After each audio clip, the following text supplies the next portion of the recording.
ॐ कृशधरी महाचण्डी मुक्तकेशी वलिप्रिये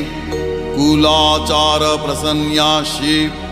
नमस्ते शङ्करप्रिये घोरदंष्ट्रे कोटराक्षी कीटी शब्दप्रसादिनी घोरघोररवस्फारे नमस्ते चित्तवासिनी बन्धुका पुष्पशङ्काशे त्रिपुरे भयनाशिनी भाग्योदय समुत्पन्ने नमस्ते वरवन्दिनी